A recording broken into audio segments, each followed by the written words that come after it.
ஆரம்பிச்சிருவோம். வணக்கம் வணக்கம் வணக்கம். இங்க வந்திருக்க அனைத்து நல்லுள்ளங்களுக்கும் வணக்கம் வணக்கம் வணக்கம். தந்தனத்தோம் என்று சொல்லியே வில்லினில் பாட, ஆமா வில்லினில் பாட வந்தருள்வாய் காலை மகளே. தந்தனத்தோம் என்று சொல்லியே வில்லினில் பாட வந்தருள்வாய் காலை மகளே.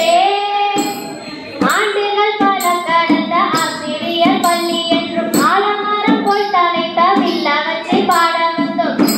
பல கடந்த ஆசிரியர் பள்ளி என்றும் ஆலமரம் போல் தலைத்த வில்லா வச்சு பாட வந்தோம். தந்தனத்தோம் என்று சொல்லியே வில்லினில் பாட வந்தருள்வாய் காலை மகளே.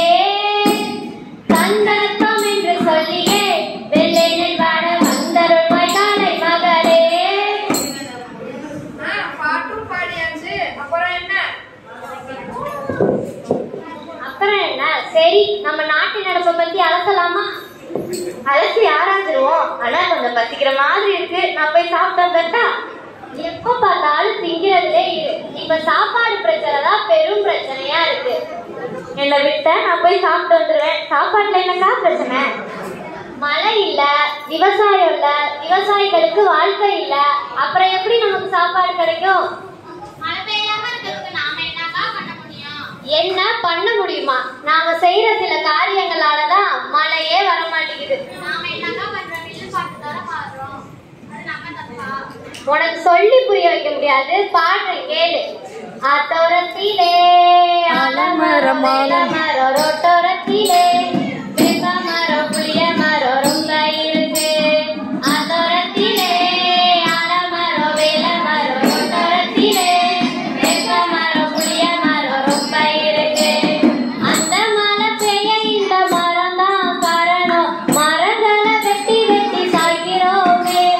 வாகனத்தின் புகையில் சுற்றுச்சூழல் கெட்டதே. வானமழை பெய்யவில்லை சிக்கலாச்சே. மரங்களை வெட்டுறத இன்னையே விட்டுடு. ஆத்தோரத்திலே ஆலமரம் வேல மரம் ரோட்டோரத்திலே வேப்ப மரம் புளிய மரம் ரொம்ப இருக்கு. இப்ப புரியுதா மரம் வராம இருக்கிறதுக்கு என்ன காரணம்னு? மரங்களை கணக்கு வழக்கு இல்லாம வெட்டுறதோ, வாகனங்கள்ல இருந்து வர புகையோ, ஆலைகள்ல இருந்து வர புகையும் கழிவுகளும் தான். சரிக்காவோ, அதனாலதான் வீட்டுக்கு ஒரு மரம் பழக்கணும் எல்லா பக்கமும் எழுதி வச்சிருக்காங்களா? இன்னைக்கு வீட்டுல 4 மரங்கள் மாட்டி நட்டு வச்சிருக்கேன். மரத்தை வச்சிடலாம் தான். ஆனா தண்ணி ஊத்தலாம்னா கிணத்துல தண்ணி வத்து போய் கிடக்கே. அதுக்கு என்ன பண்றது? ஆமா, என்ன கேளு. கிணத்துல தண்ணி வத்தி போறதுக்கும் நாம தான் காரணம். என்னக்கா இப்படி படி போட்டீங்களே? கிணறு வத்தி போக நாம ஒண்ணுமே செய்யல. எது கிடைத்தாலும் நாங்க தான் கிடைச்சோமா? உனக்கு சொல்லி புரிய வைக்க முடியாது. சொல்றேன் கேளு. 10 பைசா பொருளை வாங்கி நாமும் அத பையுக்குள்ள போட்டு எடுத்து வரோம். பையுக்குள்ள போட்டு எடுத்து வரோம். பிளாஸ்டிக்ல செஞ்ச பைய தூக்கி ஒரு மூலையில போட்டு வச்சிடுறோம். மூலையில போட்டு வச்சிடுறோம். மக்காத அந்த பை மண்ணுக்குள்ள சிக்கி போய் மழை நீர பூமிக்குள்ள போகாம தடுக்குது. பத்தாத செடி கூட வத்தி போக வச்ச இந்த மக்காத பைகளை வாங்காம விட்டுடு. 10 பைசா பொருளை வாங்கி நாமும் அத பையுக்குள்ள போட்டு எடுத்து வரோம். ஆமா, பையுக்குள்ள போட்டு எடுத்து வரோம். பிளாஸ்டிக்ல செஞ்ச பைய தூக்கி ஒரு மூலையில போட்டு வச்சிடுறோம். மூலையில போட்டு வச்சிடுறோம். இப்ப தெரியுதா? மழை நீர் மண்ணுக்குள்ள போனாதான் நிலத்தடி நீர் மட்டும் உயரும். கிணத்துல தண்ணி வத்தாம இருக்கும். என்னக்கா இத்தனோண்டு பைதானே, அது போய் மழை நீர் தண்ணியை தடுத்துரும்? போங்கக்கா. அட, நீ மட்டும் இல்ல, பிளாஸ்டிக் பைய வாங்கி யூஸ் பண்ற உலகமே அதை யூஸ் பண்ணிட்டு தூக்கி போட்டுருக்கு. இதெல்லாம் அறிவியல் வளர்ச்சிங்கிற பேர்ல பிளாஸ்டிக் பொருட்களை அப்படியே யூஸ் பண்ணிட்டு தூக்கி போட்டுறோம். அது பூமியின் மேம்பட்டத்தை ஆக்கிரமிச்சு பயங்கரமான விளைவுகளை ஏற்படுத்திக்கிட்டு இருக்கு. அப்புறம் எப்படி நமக்கு நல்ல தண்ணிலாம் கிடைக்கும்? எப்படிதான் அவசரத்துக்கு பொருள்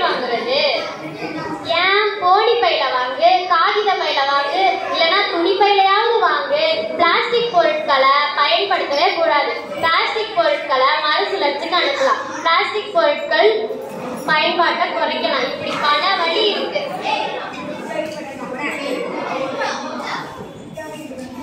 சரிங்கக்கா, நீங்க சொல்ற மாதிரி செஞ்சா மழையும் பெய்யும், நிலத்தடி நீர் இன்னும் அதிகரிக்கும், பயிர் வளர்க்கலாம் விளைஞ்சு எல்லாரும் சந்தோஷமா சௌக்கியமா இருப்பாங்க இல்லையா?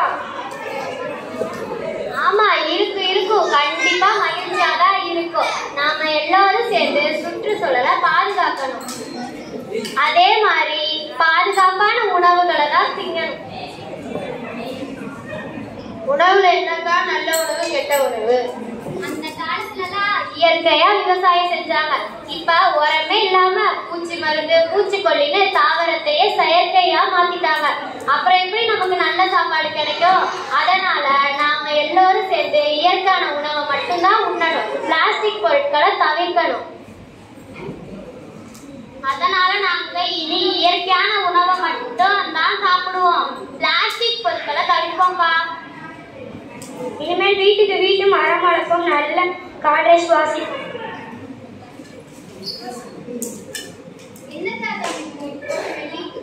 வாய் நம்ம பூமர்க்கா. அடக்கடவுளே, பூமர் எவ்வளவு பெரிய ஆபத்து தெரியுமா? அதுல நிறைய கிருமிகள் பாக்டீரியா நிறைய இருக்கு. அது அப்படியே கேன்சர் இது எல்லாத்தையும் நம்ம உடலையே பாதிக்கும். இனிமே அதெல்லாம் திங்கவே கூடாது. சரியா? சரிக்கா, இனி நானும் சாப்பிட மாட்டேன், என் நண்பர்களையும் சாப்பிடக்கூடாதுன்னு சொல்லுவேக்கா. அவ்வளவுதான். சுற்றுச்சூழலை பாதுகாப்பது நாம் கடமை. தந்தனத்தோம் என்று சொல்லியே